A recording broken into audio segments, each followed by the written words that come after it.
제가 오늘 말씀을 시작하기 전에 한번 시를 하나 좀 소개합니다. 보니까 어떤 분이 이런 시를 썼거든요. 김준엽이라고 하는 내성마비 시인이에요. 네, 이 내성마비 시인이 이렇게 시를 썼습니다. 굉장히 긴 시인데 제가 짧게 몇 가지만 앞에만 내 인생의 황혼이 들면 나는 나에게 많은 날들을 지내오면서 사람들을 사랑했느냐고 물어보겠죠. 그러니까 내 인생의 황혼이 들면 뭐예요? 내 인생이 이제 끝날 때쯤인 거죠. 내 인생이 끝날 때쯤. 그래서 죽음 앞에 서는 거죠. 이 땅을 떠날 때가 되면 누군가가 나는 나에게 스스로 물어볼 거라는 거죠. 나는 나에게 왜 사람들을 사랑했느냐. 그러니까는 죽을 때쯤에 가장 후회되는 게 사실은 더 사랑하지 못했던 거, 나에게 주어진 사람들을 더 사랑하지 못했던 그것만이 항상 후회로 남는다고 그러잖아요. 더 내가 돈을 더 많이 못 벌었던가 이런 거는 후회로 남지 않는데요. 내가 왜 세상적으로 더 성공하지 못했던가, 내가 더 1등을 하지 못했던가 이런 거는 전혀 후회로 남지 않고, 내가 왜 내게 주어진 사람들을 더 사랑하지 못했을까, 왜 그 사람들에게 상처를 주고 아픔을 주었을까, 이것만 후회로 남는 거죠. 지금 그 얘기를 하는 거죠. 그러면 그때 가벼운 마음으로 사람들을 사랑했다고 말할 수 있도록, 그때 가서 그렇게 고백할 수 있도록 나는 지금 많은 이들을 사랑해야겠습니다. 그러니까 지금 사랑하는 게 중요하다고. 그 다음에 내 인생의 황혼이 들면 나는 나에게 많은 날들을 지내오면서 열심히 살았느냐고 물어보겠지요. 정말 최선을 다해서 나에게 주어진 시간, 하나님께서 나에게 주어진 어떤 나에게 주신 시간, 나에게 주신 어떤 에너지, 나에게 주신 어떤 은사, 이것들을 잘 사용해서 열심히 주님을 위해서, 영생을 위해서 살았느냐 이렇게 물어보겠죠. 그러면 그때 자신 있게 열심히 살았다고 말할 수 있도록 나는 지금 하루하루를 최선을 다하여 살아가겠습니다.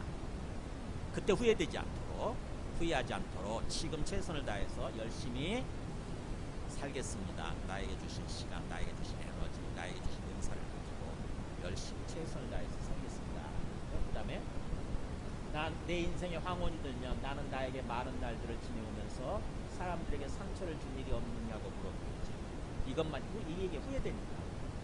그러면 그때 얼른 대답하기 위해 지금 나는 사람들에게 상처 주는 말과 행동을 하지 않아야겠습니다 라고 하는 어떤 그런 시예요. 제가 이렇게 세 가지 3년까지만 이렇게 인용했는데 시가 7년까지입니다. 마지막 7년이 이렇게 끝나요. 내 인생의 황혼이 들면 나는 내 마음밭에서 어떤 열매를 얼만큼 맺었느냐고 물어보겠지. 이 열매, 우리 삶의 결과죠. 하나님께서는 우리한테 열매 맺는 삶을 원하시잖아요. 정말 우리에게 믿음이 있다면 열매가 맺히게 돼 있어요.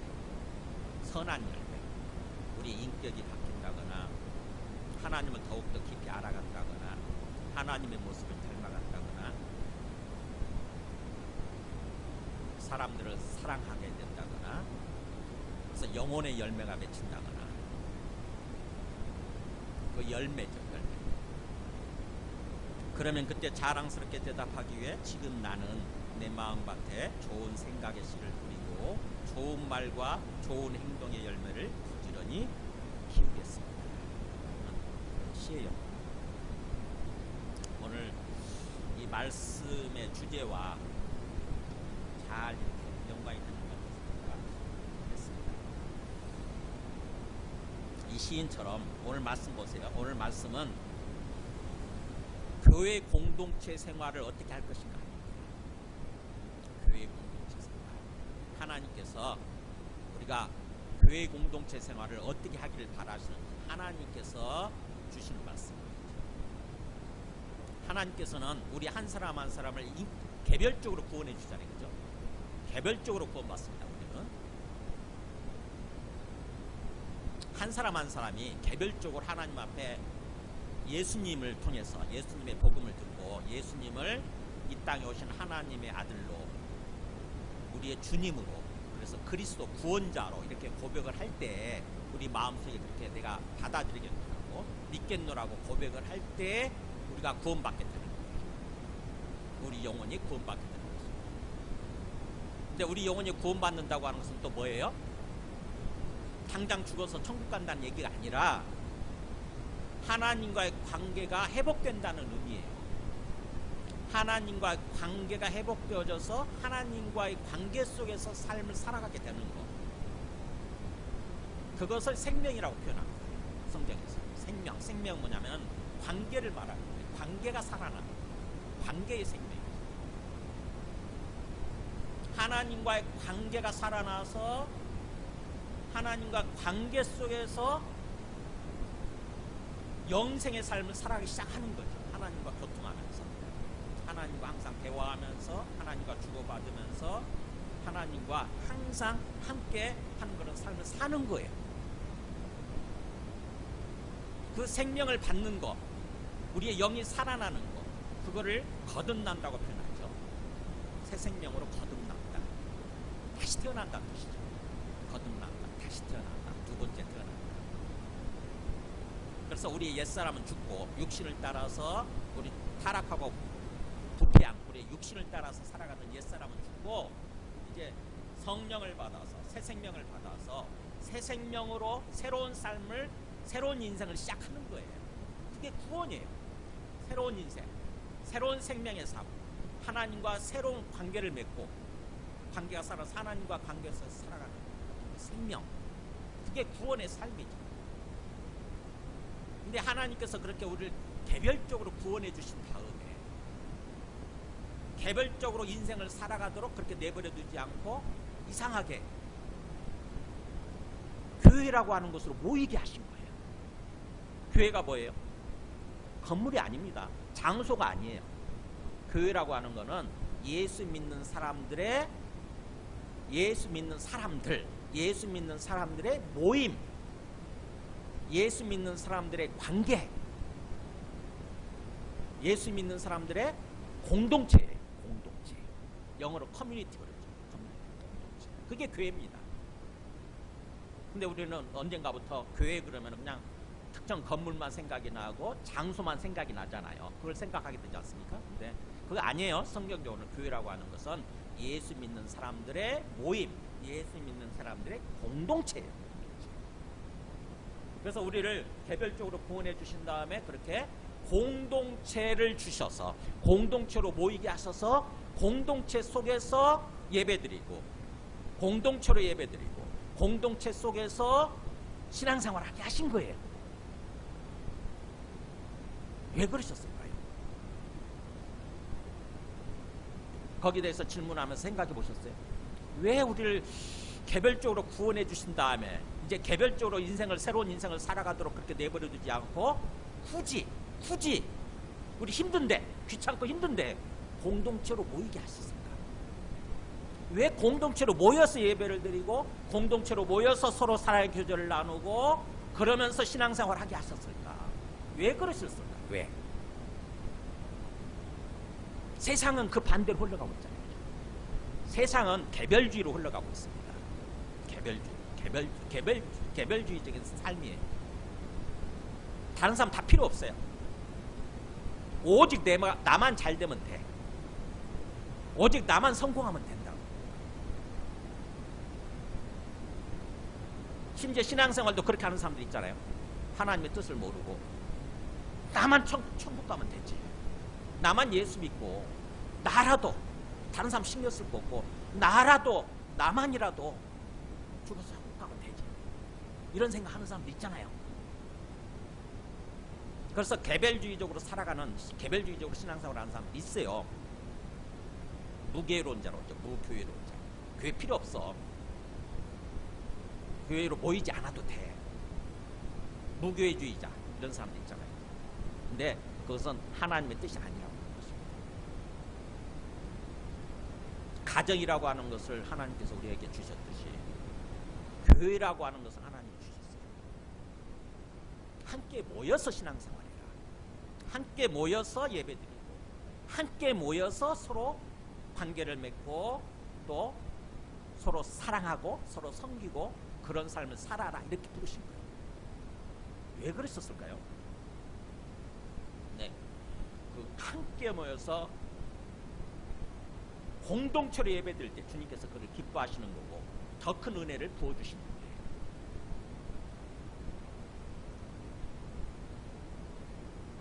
그러면서 우리의 인격이 뭔가 이렇게 변화되어지고 연단되어지고 훈련되어질 수 있는 어떤 그런 기회의 시간이 되는 거죠. 다른 사람들과 관계를 맺고 다른 사람들과 서로 어떻게 보면 지지고 볶고 그러면서 살아가지 않으면은 우리 인격이 잘못된 부분들이 드러나지 않습니다. 다른 사람들과 관계를 맺고 교제해볼 때 비로소 이상해. 저 사람들과 뭔가 다른 사람하고 다투게 되는 거예요. 왜요? 서로 생각이 다르니까. 서로 생각이 다르고 인격이 다르니까 다투게 되는 거예요. 특별히 내 인격이 굉장히 미성숙하고 뭔가 약한 부분이 있다고 한다면은 그 사람들과 조화를 이루지 못하게 되죠. 항상 갈등하고 싸우고 분열하고 그래서 결국 관계가 깨지고 그렇게 돼버리는 거예요. 그래서 다른 사람들과 관계를 맺고 살아갈 때 비로소 내 인격의 모난 부분들 이런 부분들이 드러나고 그게 닦여지는 거예요. 그게 갈아지고 그러면서 둥글둥글한 인격으로 정말 이런 사람도 받아주고 저런 사람도 받아주고 그러면서 그 사람을 또 사랑하고 섬기고 그러면서 우리의 인격이 하나님의 형상을 회복하기 시작하는 거죠. 잃어버린 하나님의 형상, 하나님의 모습이죠. 하나님의 모습을 다시 회복해 가기 시작하는 거예요. 그게 구원의 완성으로 나아가는 거예요. 성화되어져 간다고 그러죠. 영광스러운 주님의 모습으로 바뀌게 되는 거예요. 최종적으로. 그래서 칭의, 성화, 영화 이렇게 얘기하죠.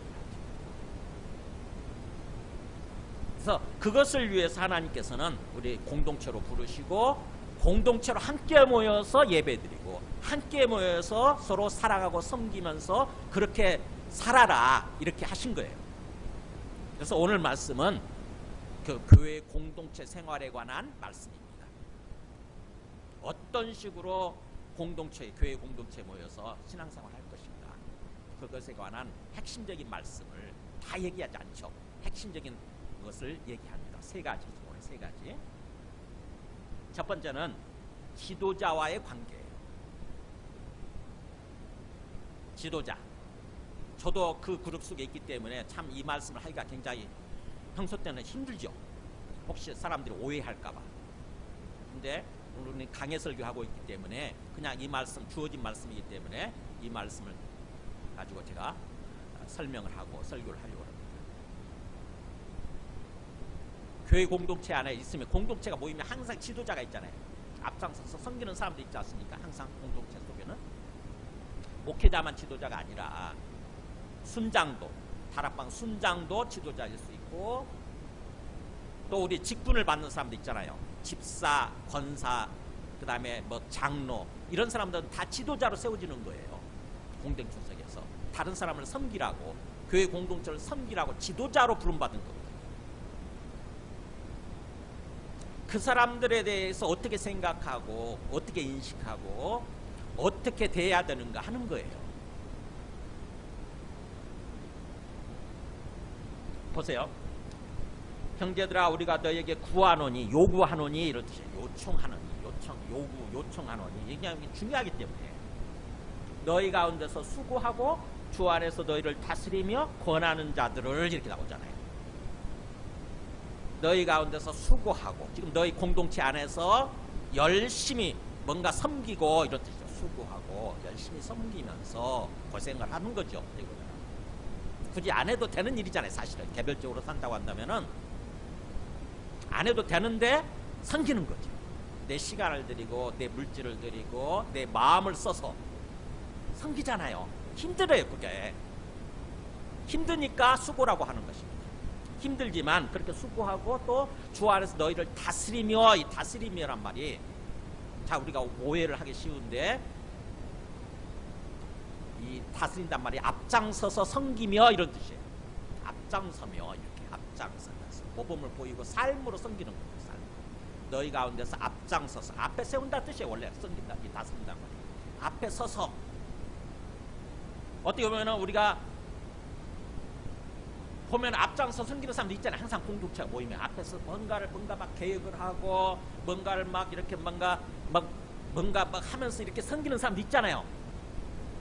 그 사람들 너희를 그래 너희보다 앞장서서 섬기면서 주 안에서 그러죠. 주님 안에서. 그러니까 자기를 위해 섬기는 게 아니에요. 주님이 그렇게 세우셨기 때문에 주님을 위해서 또 주님의 주님 되심 안에서 주님의 이끄시는 바를 따라서 그렇게 하는 거예요. 주 안에서 너희를 그래 앞장서 섬기면서 또 권하는 자들.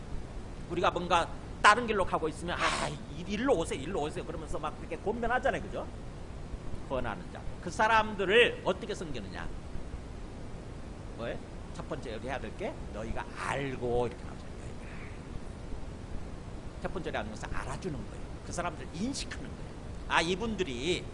이분들이 바로 우리를 인도할 수 있도록, 우리를 뭔가 섬길 수 있도록, 우리를 올바른 길로 이끌 수 있도록 하나님이 세우셨구나, 나의 지도자로 세우셨구나라고 인식하는 거예요. 알아주는 거예요.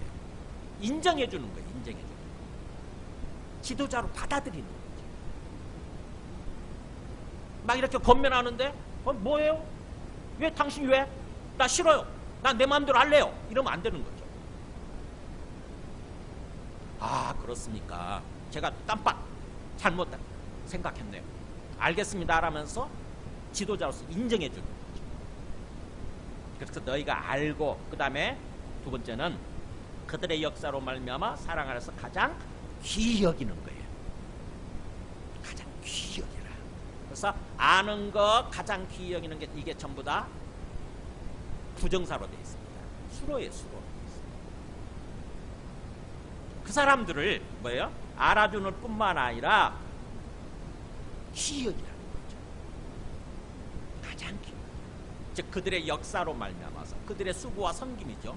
그들의 열심히 땀 흘리면서 애쓰면서 섬기는 것을 보고 그것으로 말미암아서 사랑 안에서 사랑하면서 그런 뜻이에요. 사랑하고 사랑으로 받아주고 사랑하고 그다음에 가장 귀히 여기라. 가장이란 말 제가 헬라 원어로 찾아봤더니 최고로 이런 뜻이에요. 최고, 최대한 그런 뜻이에요. 최대한. 그냥 귀히 여기는 정도, 그냥 정도가 아니고 귀히 여기는 말도 굉장히 강조하는 말이죠. 존경해주고 순종하고 그러라고 한 뜻이거든요. 귀히 여기라고. 근데 가장 그런 뜻이에요. 가장 최선을 다해서 귀히 여기라, 받아줘라, 존경하고 순종해라. 그러면서 너희끼리 화목하라. 너희끼리는 지도자들, 주의 마담의 사람들이죠. 너희끼리는 서로 지지고 먹고 싸우고 네 마음대로 네 욕심을 따라서 하지 말고 서로 화목하고 사랑하면서 그런 모습으로 관계를 맺고 살라고 하는 거죠. 그래서 첫 번째 메시지는 지도자와의 관계예요. 지도자의 관계가 너무 중요합니다. 지도자의 관계가 틀어지면은요, 생각해 보세요. 그 삶이 행복할까요? 신앙생활이 즐거울까요? 그렇지 않습니다. 우리 마음의 기쁨을 잃어버리고요, 생명력을 잃어버려요. 말씀도 해도 말씀도 안 들어온다고. 니까지 이게 뭔데? 이렇게 된다고. 니가 왜? 예배 드리기도 싫어져. 나중에 하나님 믿는 것도 싫어지죠. 대표적인 것이 생각나요. 그분한테 내가 이번에 승진해가지고 얘기를 했더니 막 축하한다고 막 그래야 되는데 그런 얘기를 안 했다는 거예요. 근데 그런 사람을 왜 목회자로 세웠냐는 거예요. 하나님이 그래서 안 계신다는 거예요. 자기 하나님 안 믿겠다는 거예요. 그게 지도자의 관계가 틀어진 거죠. 그러다 보니까 결국 하나님도 저버리게 됐죠. 하나님을 저버리게 됩니다. 생명을 잃어버리잖아요. 하나님 우리한테 우리를 구원하셔서 정말 생명과 기쁨이 넘치는 삶, 정말 뭔가 신나는 삶, 이런 삶을 살아가기를 바라시는데, 형통하고 복되고 행복하고 그런 삶을 살아가기를 바라시는데 그게 없어져 버리는 거예요. 그게 깨지는 거예요. 그래서 지도자와의 관계가 너무너무 중요하다고 하는 것입니다. 공동체 생활의 출발이에요. 그잖아요. 공동체 생활의 출발. 그분이 내한테 복음을 전해주셔서, 또 그분이 나에게 말씀을 가르쳐 주셔서 하나님 안에서의 어떤 구원의 삶을 살아가게 하시려고 하는 거잖아요. 근데 그 출발점이 깨져버리게 되면은 다른 게 다 깨지는 거죠. 그래서 그분들을 하나님이 세우신 사람이다. 하나님이 원래 내한테 말씀을 전해주시고, 하나님이 나에게 뭔가 이렇게 나를 사랑하시고 나를 이렇게 돌봐주시고 나를 인도해 주셔야 되는데, 하나님이 직접 나타나셔서 그렇게 할 수 없으니까 하나님께서 그 사람을 세우셨다. 하나님을 대신하는 사람으로, 하나님을 대신해서 나를 사랑하고 나를 돌보는 사람으로 세우셨다. 이렇게 생각하면 돼요. 그래서 하나님을 대신하는 분으로 받아들이면 됩니다. 인정해주고 받아주고 순종하면 돼요. 그분들은 진짜 좋은 착한 리더십이라고 한다면 정말 책임감을 가지고 그렇게 하거든요. 나중에 주님 앞에 서서 하나님 앞에 내가 계산해야 된다, 회개해야 된다, 회개, 어카운트죠. 회개해야 된다, 청산해야 된다. 하나님께서 그렇게 물으실 거다. 너에게 붙여준 영혼들 어떻게 했냐? 너에게 붙여준 그 사람들 어떻게 했느냐? 다 어디 갔느냐라고 하나님 앞에서 계산하는, 1년 결산하는, 인생 전체 인생을 결산하는 그런 날이 온다라고 하는 그런 책임감을 가지고 대하거든요. 물론 선한 리더십이 아닌 사람들 그렇지 않죠. 사건 목자들 같은 경우는 오직 자기의 싹스를 위해서, 자기의 돈을 위해서 그렇게 섬기는 사람들 있죠. 저 정광훈 같은 사람, 자기 욕심을 위해서 그렇게 하는 사람도 있지만, 그러나 정말 진정한 하나님이 세우신 선한 지도자라고 한다면은 항상 하나님 앞에서 책임감과 그런 걸 가지고 항상 섬기려고 하거든요. 히브리서 13장 17절 보세요. 히브리서 기자도 이렇게 얘기해요. 너희를 인도하는 자들에게 순종하고 복종하라. 너희를 인도하는 자들, 교회 공동체 속에서, 공동체 안에서 항상 너희에게 말씀을 가르치고 뭔가 너희를 뭔가 이렇게 목양하고 돌보고 그런 사람들 있잖아요. 그런 사람들에게 뭐요? 일단 중요한 게 첫 번째 순종하는 거죠. 말씀 안 들으면 다 모든 게 끝이거든요. 말씀 순종하고 그 다음에 그것도 강조하네. 복종해라. 기본적으로 삶의 자세가 복종해라. 왜냐하면 보세요. 그들은 너희 영혼을 위하여 경성하기를, 깨어있다는 뜻이죠. 너희 영혼을 위해서, 너희 영혼을 위해서 깨어있기를 자신들이 뭐라고 생각한다고요? 청산할 자인 것 같지 않으니라. 청산한다는 말이 이거잖아요. 이거 인생을 결산하는 거예요. 나중에 하나님 앞에 서서, 하나님 앞에 섰을 때 하나님이 내가 네한테 누구 영혼 붙여줬는데, 어떤 영혼 붙여줬는데 그 영혼들이 천국으로 오지 않고 지옥으로 갔다고 한다면은 뭐예요? 잘못 가르친 거잖아요.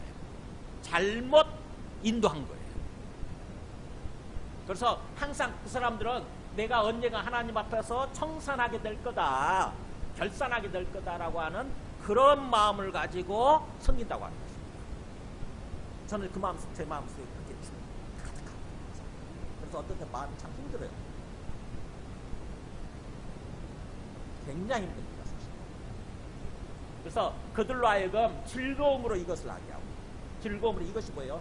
지도력 발휘하는 거, 말씀을 가르치고 뭔가 인도하는 거, 이것을 즐겁게 하라고 하는 거죠. 즉 마음 막 신나가지고 해야 하게끔 하라는 거죠. 즐거움으로. 언제 즐거울 때 할까요? 사람들이 말씀을 막 받아들이고 그 말씀대로 막 순종하며 살려고 하게 되면, 그래서 그 사람들이 뭔가 영적으로 막 성장하고 성숙해져 가. 그게 보여. 그럼 뭐예요? 신나는 거죠. 굉장히 신나는 거예요.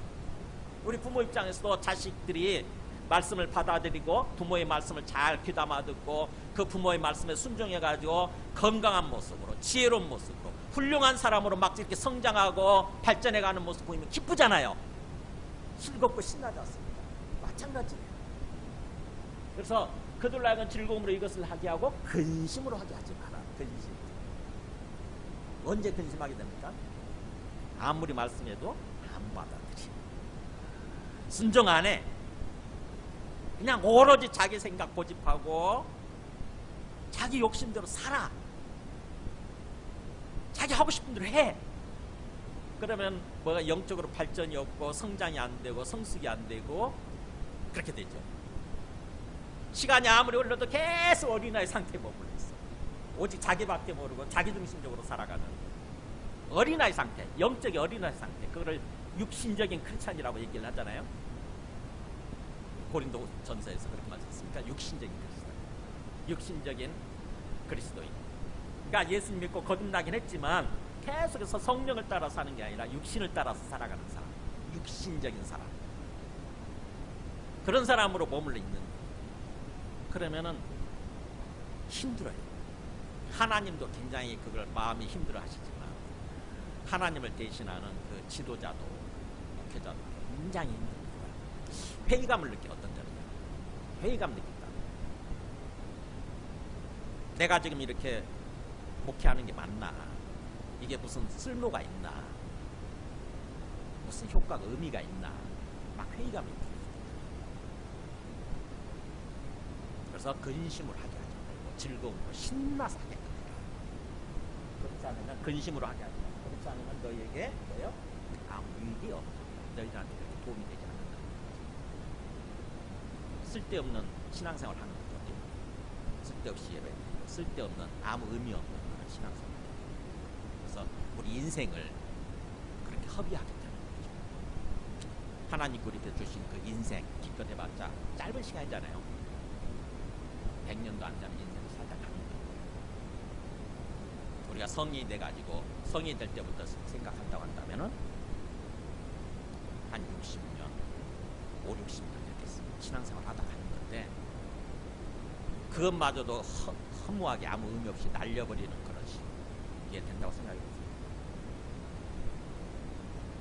뭔가 우리가 좀 시간을 보낸 만큼 좀 더 성숙해지고 조금 더 달라지고 조금 더 변화되고 그래서 열매가 있는 그런 삶, 열매가 있는 신앙생활을 해야 되는데 아무 열매가 없다고 생각해보세요. 나중에 주님 앞에 섰을 때 완전히 빈털터리 같은 완전히 발가벗겨진 것 같은 그런 모습으로 선다고 생각해보세요.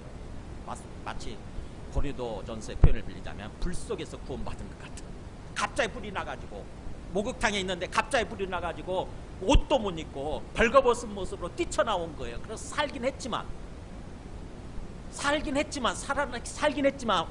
불에 타 죽지 않고 살긴 했지만 완전히 벌거벗은 모습으로 정말 창피한 모습으로 부끄러운 모습으로 구원받았다고 생각해보세요. 그렇지 않아야 되는 거죠. 뭔가 열매가 있는 모습, 정말 주님 앞에 뭔가 열매가 있는 모습으로 내가 변화되어지고 좀 더 하나님께 가까이 나아가고 좀 더 하나님의 모습, 하나님의 형상을 회복하고 그런 모습으로 서야 되는 거죠. 그래서 그러기 위해서 먼저 지도자와의 관계를 얘기를 하는 거죠. 그러니까 사도 바울은요, 어떻게 보면 정말 핵심을 잘 짚어요. 우리가 지난 에베소서를 얘기할 때는 우리의 인생 전체, 우리의 가정과 사회생활을 포함해서 우리의 인생 전체를 놓고 관계를 얘기했잖아요. 그래서 그것의 출발은 부부관계죠. 먼저. 물론 결혼하지 않은 사람들은 부모 자식 간의 관계가 출발이죠. 우리가 태어나면서부터 부모와 자식 간의 관계를 맺고 살잖아요. 근데 결혼한 사람 성인들은 뭐예요? 부부관계가 인생의 출발이에요. 건강한 부부관계, 남편과 아내 건강하고 참으로 뭔가 행복한 그런 부부관계가 출발이기 때문에 거기서부터 얘기를 하잖아요. 에베소서는.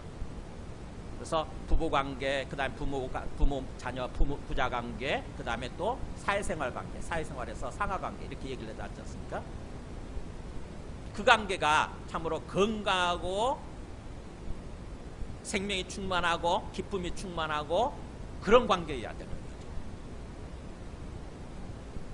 근데 오늘 이 데살로니가전서에서는 그것을 일단 제껴놓고 이 공동체 생활에서의 관계를 얘기하는 거예요. 교회라고 하는 이 공동체 생활에서의 관계 출발이 바로 지도자와의 관계니까 지도자들을 그야말로 인식하고 알아주고 사랑 안에서 정말 가장 귀히 여기는 존경하고 순종하는 그런 삶을 살라고 하는 거죠.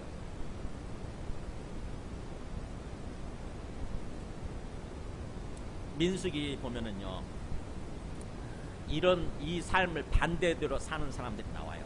민수기 16장에 보면은 어느 순간에 욕심 때문에, 인간적인 육신적인 욕망, 욕심 때문에 하나님이 세우신 지도자에서 반발하고 거스르는 사람들이 나옵니다. 그래서 평소에 제가 이 성경을 읽을 때 이 민수기 16장 언제 이거를 설교할 수 있지? 참 설교하기 어쩌면 평생 설교 못할 수도 있겠다 이런 생각을 제가 했거든요. 왜냐하면 제가 그 지도력 가운데 있기 때문에 자칫하면 이 설교를 하면은 마치 내한테 잘해라 이러는 것처럼 오해할까봐. 저는 그런 것지 않습니다. 저에게 대해서 잘하는 얘기 아니에요, 절대로. 그러니까 오해하지 마시고 일반적인 원칙, 하나님이 정하신 원칙을 얘기하는 거니까 그냥 그렇게 받아들이셨으면 좋겠어요. 광야에서 모세를 향해서 거스르는 사람들이 나와요. 하나님이 세우신 지도자를 향해서. 누구냐면은 유명한 사람 아죠? 고라 자손. 고라. 네 명, 5명이 나오죠. 고라, 다단, 아비람, 온. 이 사람들이 당을 짓고 그러잖아요. 탑을 형성하는 거예요. 항상 사람들이 모이면 그런 사람들 있잖아요. 야, 우리는 이제부터 한 편이야 이거. 그러면서 항상 그런 사람들 꼭 나와요. 그래서 그 사람들이 회중 가운데서 이름 있는 지휘관 250명과 함께, 와 250명이나 되네. 250명과 함께 일어나서 모세를 거스르니라. 그들이 모여서 모세와 아론을 거슬러. 그러니까 모세와 아론이 지금 지도자로 세워져 있잖아요. 그죠? 아론은 제사장으로 세워져 있고 모세는 오늘날 보면 행정하는 사람이죠. 그런 어떤 행정가로 통치자로 이렇게 세워져 있는데 거슬러서 뭐라고 그러냐면 뭐라고 표현해 보세요. 너희가 분수에 지나치도다. 분수에 지나도. 그러니까 너희 분수를 넘은 거야. 선을 넘은 거야. 그러죠. 그러면서 회중이 다 각각 거룩하고 여호와께서도 그들 중에 계시거늘 너희가 어찌하여 여호와의 총에 위에 스스로 높이느냐 이렇게 말을 하는 거예요. 말 자체는 굉장히 맞죠 이게? 굉장히 올바른 얘기를 하는 것 같아요. 보세요. 회중 우리 한 사람 한 사람이 다 거룩하다. 맞죠? 다 각각 거룩해. 그리고 여호와께서 그들 중에 계시도다. 맞죠? 우리 한 사람 한 사람 안에도 계시고 한 사람 우리 모임 가운데 계시죠. 그죠? 분명히 맞아. 근데 어찌하여 너희가 이런 우리의 모든 총회 위에 너희를 스스로 높이냐 그렇게 얘기하는 거예요. 너희가 왜 지도자가 됐어? 이러는 거죠. 우리도 각각 다 지도자 될 수 있잖아. 하나님이 우리를 부르셨고 하나님이 우리 안에 계시고 우리 모임 가운데 계시는데 그래서 우리가 지도자로 될 수 있는데 왜 너희들만 지도자야 이런 거죠. 말은 맞는 것 같아요. 말 자체는 되게 어떻게 그럴듯하잖아요. 굉장히 민주적인 뭐 그런 것을 얘기하는 것 같죠, 그죠? 그런데 이것의 속셈이 뭔지를 아는 게 중요해요. 이들이 어떤 마음으로 얘기하는 거예요. 그 다음에 보면은 여기 나온다고. 모세가 고라에게 이르되 뭐라고 하냐면은 하나님이 너와 너의 모든 형제 너희 자손으로 너와 함께 가까이 오게 하셨거든. 하나님 부르셨다는 거죠. 너희 자손을 특별히 부르잖아요. 너희 자손을 불러가지고 항상 예배를 섬기도록 성막을 섬기도록 이렇게 부르시죠. 특별히 사랑하신 거예요. 어떻게 보면 12지파 중에서 4지파를 불러가지고 너희들은 항상 성막을 섬겨 이렇게 항상 예배를 섬기도록 이렇게 가까이 부르셨다는 거죠. 그러면 하나님이 우리를 특별하게 데리고 가시는구나 라고 그걸 감사하고 하나님이 맡겨준 일을 성실하게 섬기면 되는 건데 내 자를 지키면서 성실하게 섬기면 되는 거야. 각자 위치를 존중해 주면서. 근데 보세요. 그래서 너와 함께 가까이 오게 하셨거늘 너희가 오히려 제사장의 직분을 구하느냐? 뭐 때문에 이렇게 그러니까 반란을 일으킨 거예요? 제사장. 지금 아론이 제사장인데 왜 아론이 제사장이 되냐는 거야. 우리가 제사장 하면 되지. 내가 제사장 할 거라고. 그래서 뭐예요? 자리욕심, 권력욕, 명예욕, 자리욕심 때문에 이렇게 반란을 일으킵니다. 이것을 위해서, 이 제사장 직분을 위해서 너와 너의 무리가 다 모여가지고 결국은 누구를 거스르는 게 되어버리는 거냐면 여호와를 거스르는 거예요. 하나님이 그 사람을 지금 아론을 지도자로 세우셨는데, 제사장으로 세우셨는데 뭐예요? 결국 그 사람들한테 반발한다고 하는 것은 하나님께 반발하는 거예요. 여호와를 거스르는 거예요. 아론이 어떠한 사람에게 너희가 그를 원망하느냐? 아론은 하나님이 세우셨어. 스스로 제사장 된 것도 아니고 하나님이 하라고 하니까, 그 일을 하라고 하니까 하나님이 세우신 거야. 그래서 그가 힘들어도, 하기 힘들어도 그냥 그 일을 하고 있는 거야. 책임감 때문에. 근데 그걸 원망한다고? 그거를 뭔가 이렇게 거스른다고?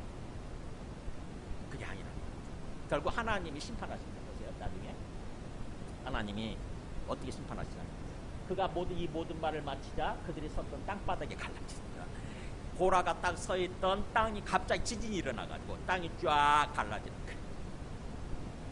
땅이 그 입을 열어 그들과 그들의 집과 그 보라에게 속한 가족들이죠. 보라에게 속한 모든 사람과 그들의 재물을 삼키고, 와, 엄청난 일이 벌어지네. 갑자기 땅이 쫙 갈라지더니 그냥 사람, 그 다음에 그 집, 재산이 모든 게 통째로 땅 속으로 쫙 빨려 들어가고, 그들과 그의 모든 재물이 산채로, 그대로 살아있는 채로 땅 속으로 빠지면서 땅이 그 위에 딱 덮어버리는 거죠. 딱 빠지더니 그대로 덮어버리는 거예요. 다시 그들이 회중 가운데서 나갑니다. 여호와께로부터 불이 나와서 분양하는 250명을 불살랐고, 250명 한꺼번에 그렇게 자기들이 뭔가 똑똑한 줄 알고, 그래서 자기들이 뭔가 다 지도자 다 끌어내리고 자기들이 지도자가 되려고 했는데, 지도자가 되기는 그냥 땅 속으로 하루아침에 다 가는 거예요. 그렇게 그러니까는 어떻게 보면은 우리가 어떤 지도자가 뭔가 잘못 결정하고 잘못하면은 얘기는 할 수 있어요. 얘기하고 같이 의논하면서 같이 뭔가 공동체를 건강하고 좋은 공동체를 이렇게 세워가려고 하기 위해서 하나님 앞에서 순수하면 돼. 내 욕심 때문이 아니라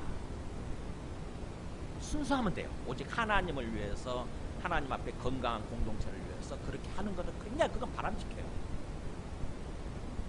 그러나 그게 아니고 내 욕심이 개입돼가지고, 내 욕심 때문에, 내 인간적인 어떤 욕망 때문에 그렇게 지도자를 거슬러서 그렇게 한다고 한다면 하나님이 결국 판단하시는 것입니다.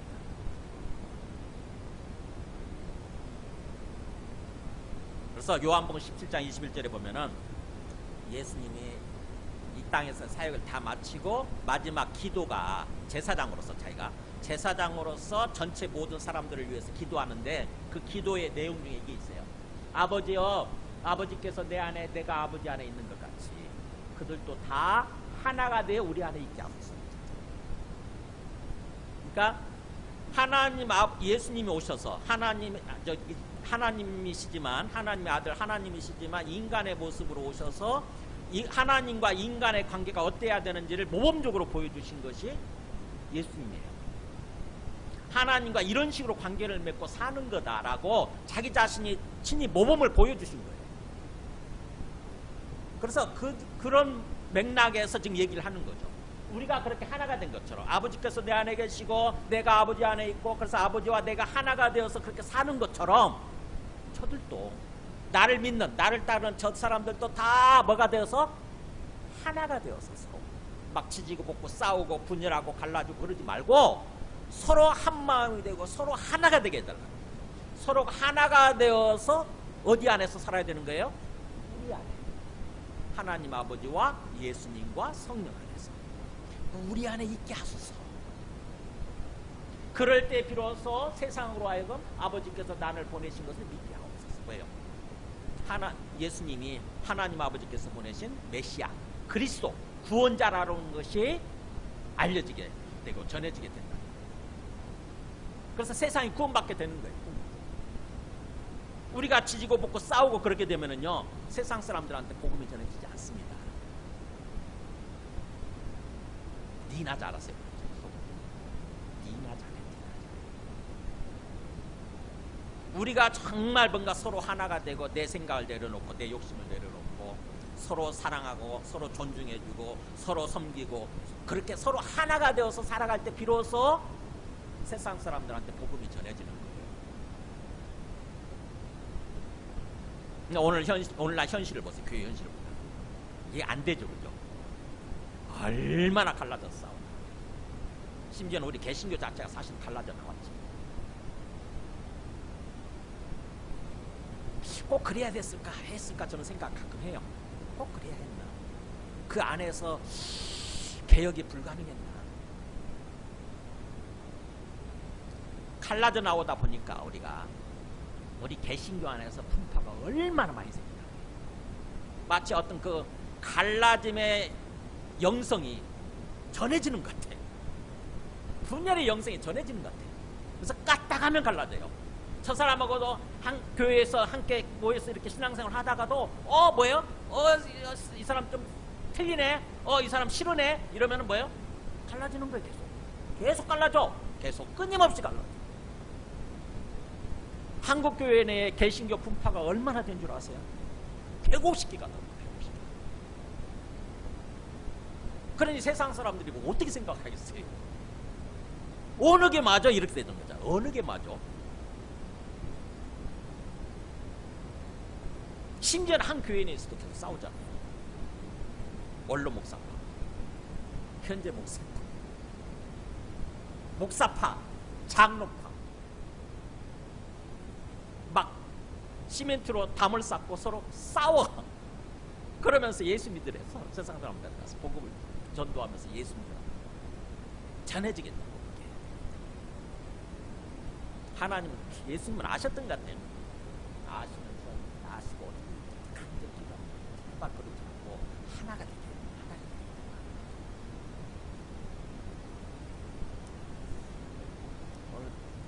이 첫 번째 지도자의 관계, 정말 지도력을 존중해주고 알아주고 인식해주고, 그 다음에 가장 귀히 여기는 것을 그러면서 우리 성도들끼리 서로 화목하고 하나가 되고 그래야 된다고 하는 것입니다. 그 다음에 두 번째 메시지입니다. 14절. 또 그렇게 공동체 생활하다 보면 공동체 가운데서 특별한 사람들이 있죠. 보면 좀 뭔가 좀 특출한 사람들이 있어요. 보면 굉장히 뭔가 좀 아직 인격이 미성숙하고 신앙 인격이 미성숙하고 그래가지고 뭔가 좀 이게 드러나는 사람들이 있습니다. 굉장히 뭔가 그런 사람들이 있어요. 공동체를 하나가 되게 만드는 게 아니라 오히려 공동체 분란을 일으키는 사람들이 가끔 있어요. 뭐 힘들게 하는 사람들 가끔 있죠. 그 사람들에 대해서 어떻게 할 거냐 하는 거예요. 4절 보세요. 또 형제들아 너희를 권면하노니, 권면하죠. 이거는 이랬으면 좋겠다라고 권면하는 거예요. 권면하노니 세 사람들을 얘기 안 해보세요. 게으른 자들을 권계하며. 게으른 자들이 있네. 게으른 자. 특별히 데살로니가 교회의 게으른 자들은요, 일을 하지 않고 빈둥빈둥 노는 사람들이에요. 임박한 종말론 때문에 그런 거예요. 예수님이 재림하신다더라. 예수님이 재림하시면 이 세상 삶이 다 끝나는 거야. 우리는 천국으로 그냥 들어가는 거야. 이거를 제대로 알고 이해하고 받아들이는 것이 아니라 오해를 해가지고 예수님 재림하시면 뭐 끝나네. 그럼 내가 일할 필요 뭐 있어? 그래서 일을 안 하고 논 거예요. 일을 안 하고 그냥 빈둥빈둥 거리는 거예요. 계속 교회 안에 와 있고 빈둥빈둥 노는 거야.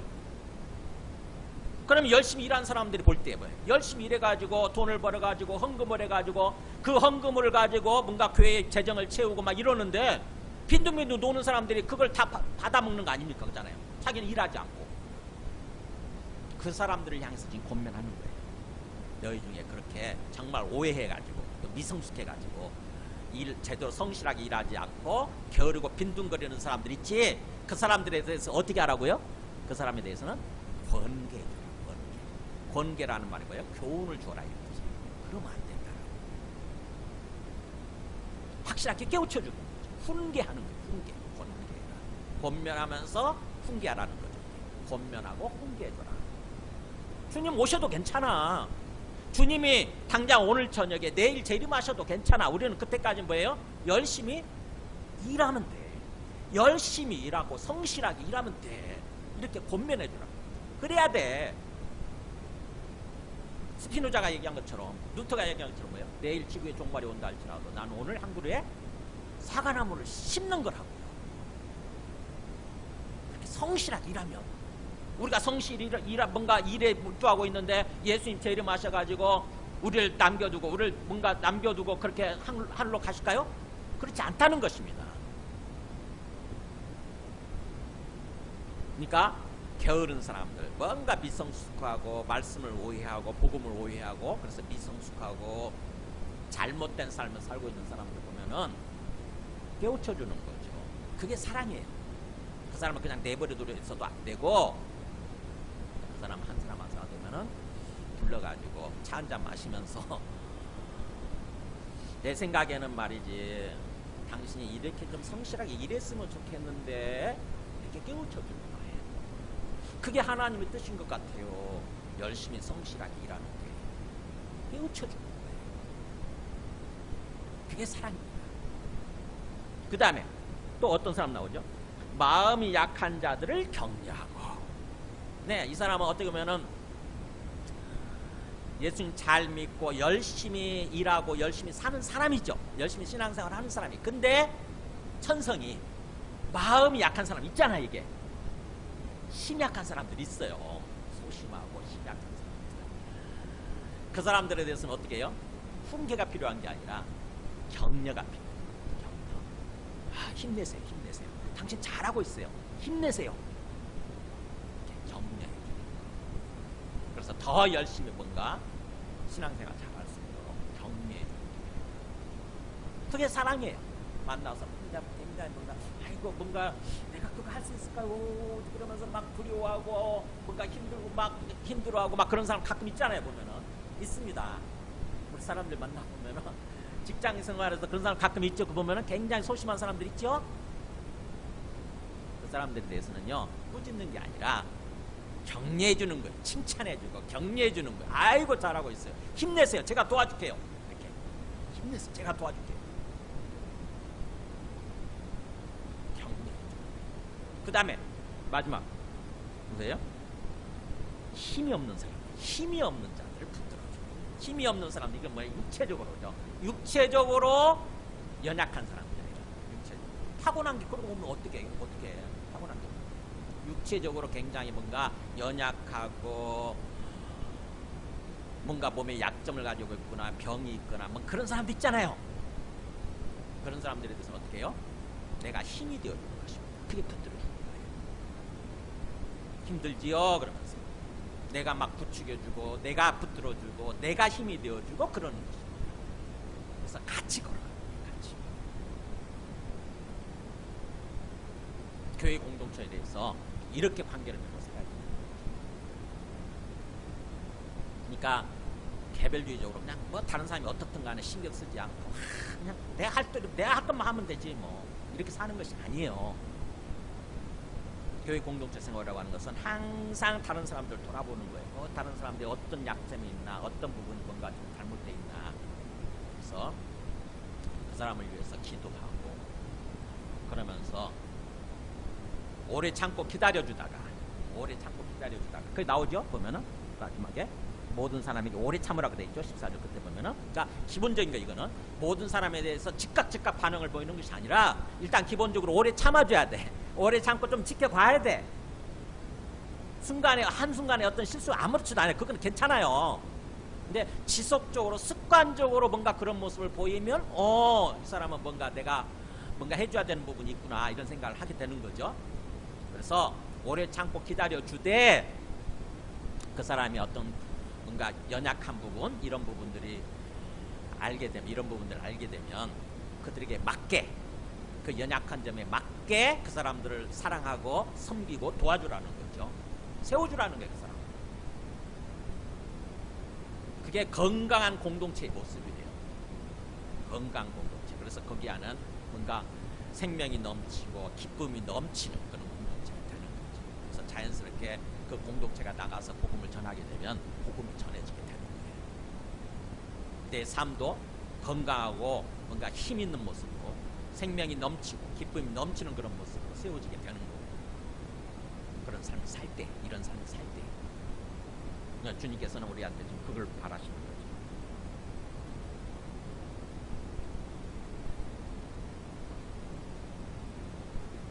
그래서 에베소서 4장 12절 보면 항상 우리가 공동체 예배, 교회 공동체 생활할 때 목표가 왜 교회 공동체를 세우셨을까? 왜 교회 공동체로 이렇게 모여서 신앙생활 하게 하셨을까? 하나님의 목표가 이렇게 나온 거예요. 하나님의 목표 보세요. 우리가 다 하나님의 아들 믿는 것과 아는 일이 하나가 되어 온전한 사람을 이루어 그리스도의 장성한 분량에 충만한 데까지 이르는. 최종 목표는 온전한 사람이 되는 거고 그리스도의 장성한 분량이 충만한 데까지 이르는 거예요. 말이 되게 어려운데 그냥 그리스도의 키높이까지 자라나는 거다 이렇게 생각하면 돼요. 그리스도의 수준까지 자라나는 거예요. 우리의 인격이, 우리의 인격이, 신앙인격이 예수님처럼 되는 거예요. 예수님처럼. 최종 목표는 하나님께서 우리를 향한 하나님의 최종 목표, 최종 기대치는 우리가 예수님처럼 변하는 거예요. 예수님처럼 생각하고 예수님처럼 말을 하고 예수님처럼 행동하고 이렇게 예수님을 쏙 빼닮은 모습으로 이렇게 변하게 되기를 바랐습니다. 그래서 그 다음에 보면은 이제는 우리가 이제부터 어린아이가 되지 아니야. 계속 어린아이 상태로 머물러 있으면 안 되는 거죠. 어린아이가 되지 아니하여 사람의 속임수와 간사한 유혹에 빠져 온갖 교훈의 풍조에 밀려 요동하지 않게 하지 않으라. 말이 되게 어렵죠. 그냥 뭐예요? 우리가 영적으로 어린아이 상태에 계속 있으면 성숙하지 못하고 어린아이 상태에 머물러 있으면 뭐예요? 인생을 살면서 신앙생활 하면서 계속 흔들린다는 거죠. 세상의 풍조에 계속 흔들리는 거예요.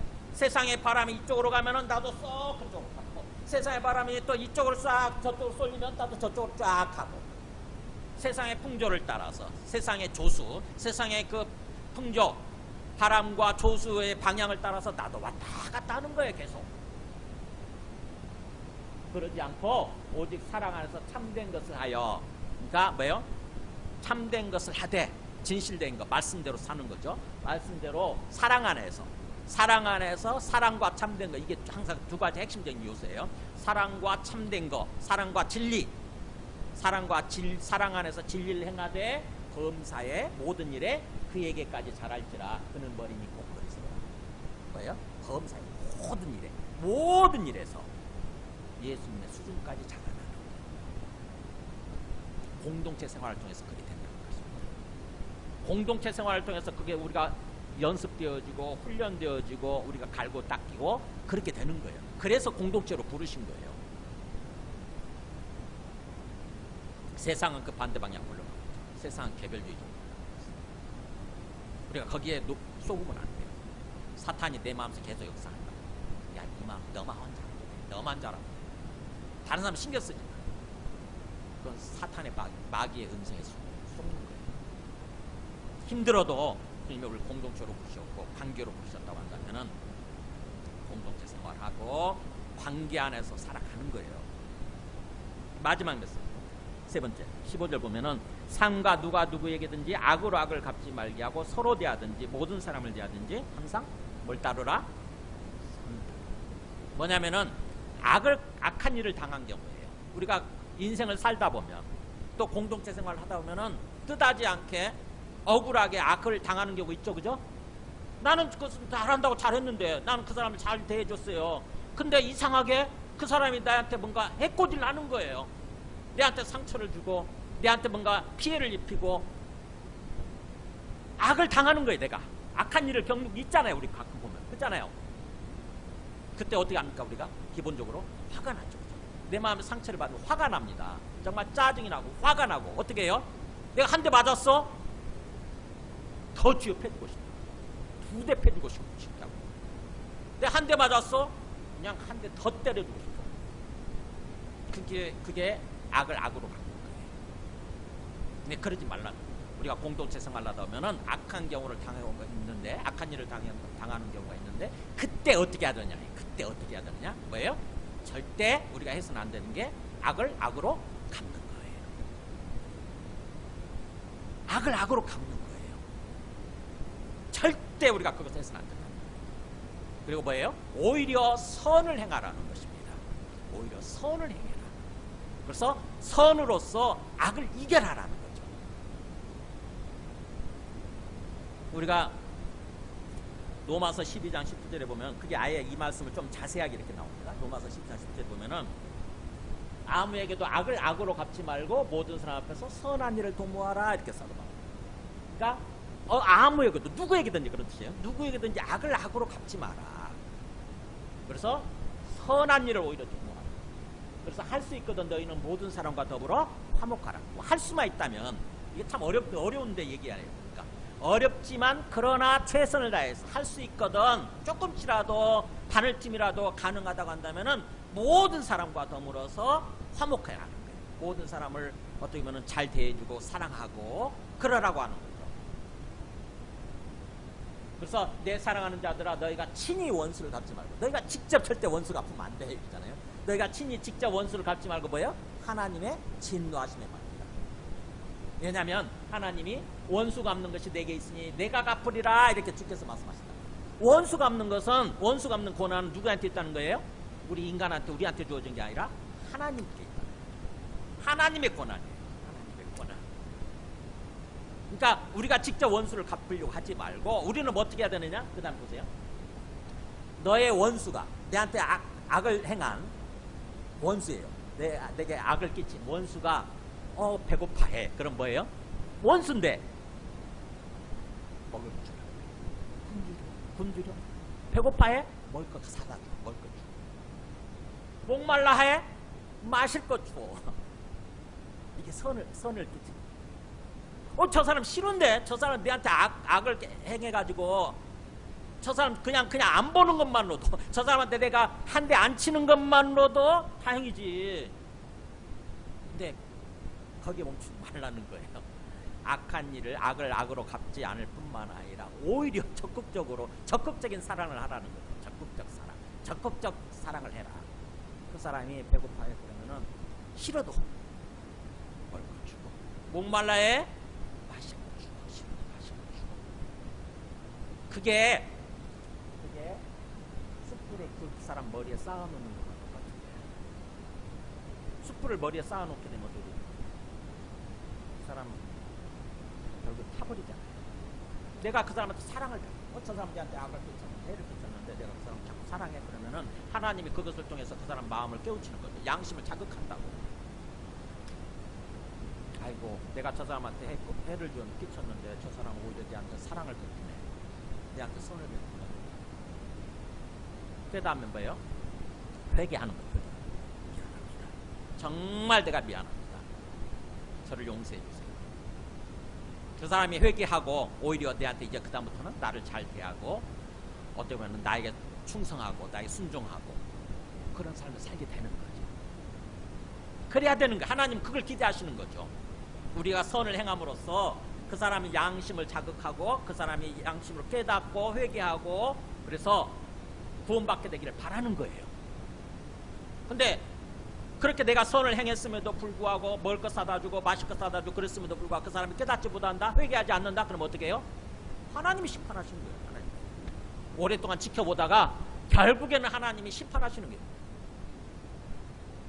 내가 심판하는 것보다 하나님이 심판하시면 그 심판의 강도가 얼마나 세겠어요? 지옥불로 보내는 거죠. 완전히 망가지고, 완전히 인생이 송두리째 망가지고 지옥불로 보내는 거예요. 그래서 우리는 그것을 믿고, 하나님이 살아계신다, 하나님이 심판자이시다, 하나님을 믿고 나로서는 내가 할 수 있는 것은 뭐야? 최선을 다해서 선을 베푸는 거예요. 악에게 지지 말고 선으로 악을 이겨라. 내가 악을 악으로 갚게 되면 악에게 지는 거예요. 마귀가 희죽희죽 웃는 거지. 야, 가봐라, 너도 별거 없어, 별 수 없어. 네가 조금 손해보니까, 네가 조금 상처입으니까 봐라, 너도 마귀처럼 행동하잖아. 악에게 지는 거예요. 근데 내가 오히려 힘들고 눈물을 흘리면서도 그 사람을 위해서 기도하고 그 사람에게 선을 베푸거든요. 악이 꼼짝 못합니다. 악은요, 악을 물리치는 무기는요, 사랑이고 선이에요. 사랑이고 선. 악의 무기는 뭐냐면은 해끼치는 거고 악을 행하는 거예요. 근데 우리가 그 악을 물리치는 무기는, 악의 무기를 와의 대결에서 승리하는 비결은 오히려 선을 끼치고 사랑하는 거예요. 하나님이 우리한테 보여주신 거죠. 그런 삶을 살아야 된다고 하는 것입니다. 자, 말씀을 맺겠습니다. 우리 공동체 생활, 교회 공동체 생활 어떻게 하고 있는지 오늘 말씀을 통해서 다시 한번 천천히 자신을 좀 점검해 보시기 바랍니다. 우리 공동체 생활이 건강하고 하나님의 뜻에 합당해야 됩니다. 그래야 하나님께 더욱 큰 은혜를 자꾸 부어주시는 거예요. 우리 속에 또 생명을 더 부어주시고 성령을 통해서 더욱더 은혜를 부어주시고 또 기쁨을 부어주시고, 그래서 우리 마음이 기쁘고 행복할 뿐만 아니라 우리의 몸도 더욱더 건강을 회복하게 되고 또 우리 하는 일들도 더욱더 형통하게 되고 정말 복된 삶으로 이렇게 세워지게 된다는 거죠. 주님께서는 우리한테 그걸 바라십니다. 그래서 공동체로 모여서 함께 예배드리고 함께 사랑의 규제를 나누고 그렇게 하신 것입니다. 주님이 오실 때까지 이 땅에서 삶은 삶 얼마나 삽니까? 그렇잖아요. 짧은 인생 살다 가는 거예요. 나중에 우리가 천국에서 영원히 살게 될 텐데 그 영원한 시간에 비하면은 이 땅에서 삶이라고 하는 것은 정말 한 순간에 불과해요. 근데 그 한 순간을 제대로 살지 못하고 내 욕심 때문에 내 교만 때문에 제대로 살지 못하고 그 짧은 순간마저도 짧은 인생마저도 그렇게 헛되이 날려버리는 그런 인생, 그런 신앙생활을 한다고 한다면 얼마나 참 무의미합니까? 오늘 말씀을 통해서 다시 한번 우리 마음을 추스리고 주님 앞에 우리가 연약하다고 한다면 주님께 기도하는 거죠. 주님 도와주세요. 나에게 긍휼을 베풀어 주셔서 먼저 내 마음의 상처부터 치료해주세요. 정말 제가 상처받아서 너무 힘듭니다. 저 사람을 도저히 정말 사랑할 수가 없고 저 사람을 선하게 대할 수가 없고 정말 힘듭니다. 그냥 팽개치고 싶어요. 그냥 때려주고 싶어요. 주님께 그렇게 그냥 호소하세요. 있는 그대로 기도하는 거예요. 있는 그대로 기도하세요. 제 마음의 상처를 치료해주시고 긍휼을 베풀어 저 사람을 정말 사랑할 수 있게 해주세요. 정말 저 사람을 뭔가 이렇게 선하게 대할 수 있게 해주세요. 주님은 주님의 뜻이기 때문에 기쁨으로 그를 받아주시고 그렇게 해주세요. 반드시 그렇게 해주세요. 우리 함께 찬송하고